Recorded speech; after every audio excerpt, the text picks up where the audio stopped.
කොහොමද යාළුවනේ විද්‍යාපීඨ news YouTube channel එකට ඔයාලව අදත් ආදරෙන් පිළිගන්නවා. ඔන්න ඉතින් ගොඩක් දෙනා අහන ප්‍රශ්නයක් තමයි මේ විද්‍යාපීඨ ඇතුළේදී කොහොමද දවස ගෙවන්න ඕනි කියලා. නැත්නම් මේ විද්‍යාපීඨ ඇතුළේදී මොනවද කරන්න ඕනි වැඩ කටයුතු කියලා. ඔන්න ඉතින් අද වීඩියෝ එකෙන් මම ඔයාලට අරන් ඇවිල්ලා තියෙනවා ඔයාලා විද්‍යාපීඨ ඇතුළේදී කොහොමද ඔයාලගේ දවස ගෙවන්න ඕනි කියලා. එහෙනම් අද වීඩියෝ එකට යන්න කලින් ඔයා තාම අපේ college life Facebook page එක follow කරලා නැත්නම් දැන්ම follow කරලා එකතු වෙන්න කියලාත් ඔයාලට ආරාධනා කරනවා. එහෙනම් අපි වැඩි කතා බහක් නැතුව යමු අද අපේ වීඩියෝ එකට.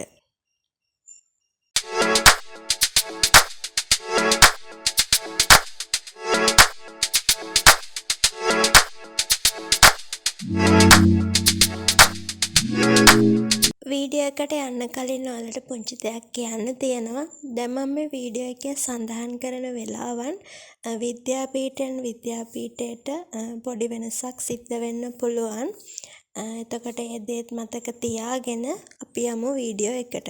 මුලින්ම ඔයාලා විද්‍යාපීඨයේ දවස ආරම්භ වෙනවා. එතකොට ඔයාලා නැගිටලා ඔයාලගේ පිරිසිදු කිරීම කටයුතු කරගෙන ඔයාලා උදේ මෝර්නින් PT වලට ලෑස්ති වෙන්න ඕනේ. එතකොට උදේ 6 ඉඳන් 7 වෙනකන් තමයි ඔයාලට මෝර්නින් PT තියෙන්නේ. ඊට පස්සේ ඔයාලට 7 ඉඳන් 7:45 වගේ කාල සීමාවක් ඇතුළතදී උදේ ආහාරය ලබාගෙන ගැහැණු ළමුන් සුදු ඔසරියද පිරිමි ළමුන් සුදු ෂර්ට් එක සහ සුදු කලිසම ලෙසද ඇඳගෙන අධ්‍යයන කටයුතු වලට සූදානම් වෙන්න ඕනි. ඊට පස්සේ උදේ 8ට අධ්‍යයන කටයුතු ආරම්භ වෙනවා.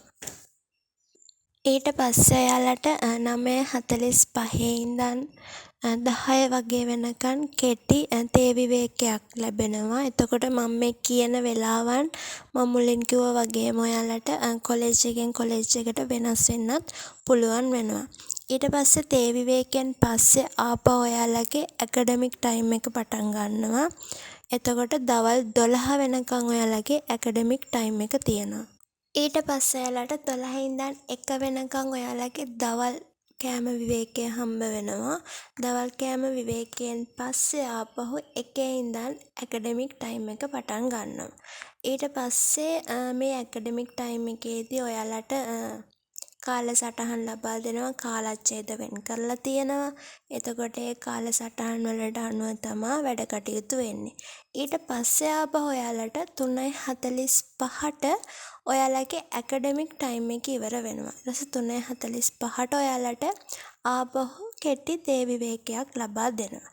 තේ විවේකයෙන් පස්සේ 4ට සමගාමී කාලසටහන ආරම්භ වෙනවා. සමගාමී කාලසටහනේදී ඔයාලට චිත්‍ර, නැටුම්, සංගීත, නාට්‍ය වගේ මේ වගේ විෂයන් ඔයාලට ඉගෙන ගන්න ලැබෙනවා. දවසකට එක ගානේ ඒ අදාළ විෂයන් සතියට ගැලපෙන විදිහට ක්‍රමානුකූලව ඊළඟට සෙනසුරාදා උදේ වරුවක් ඔයාලට සමගාමී ක්‍රියාකාරකම් තියෙනවා. ඒ කියන්නේ බාලදක්ෂ, කැඩෙට්, ගර්ල් ගයිඩ් මේ වගේ ඔයාලා කැමති එකක් අධ්‍යයනය කරන්න අවස්ථාව ලැබෙනවා.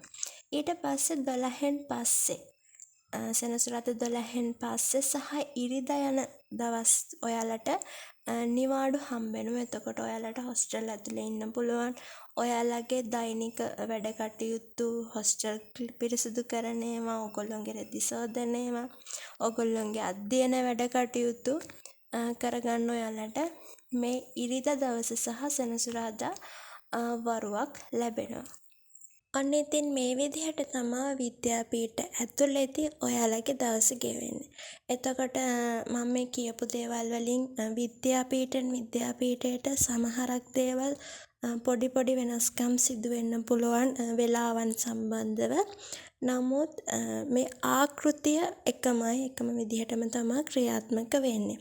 ඉතින් මං හිතනවා අද වීඩියෝ එකෙන් ඔයාලට මොන හරි දෙයක් මේ විද්‍යාපීඨ සම්බන්ධව දැනගන්න ලැබෙන්නේ නැති කියලා. එහෙනම් ඉදිරියටත් අපිත් එක්ක එකතු වෙලා ඉන්න ඔයා තාම අපේ විද්‍යාපීඨ නිවුස් YouTube channel එක subscribe කරලා නැත්නම් දැන්ම subscribe කරලා එකතු වෙන්න කියලාත් ආදරෙන් ඉල්ලනවා. එහෙනම් ගිහින් එන්නත් හැමෝටම සුබ දවසක්.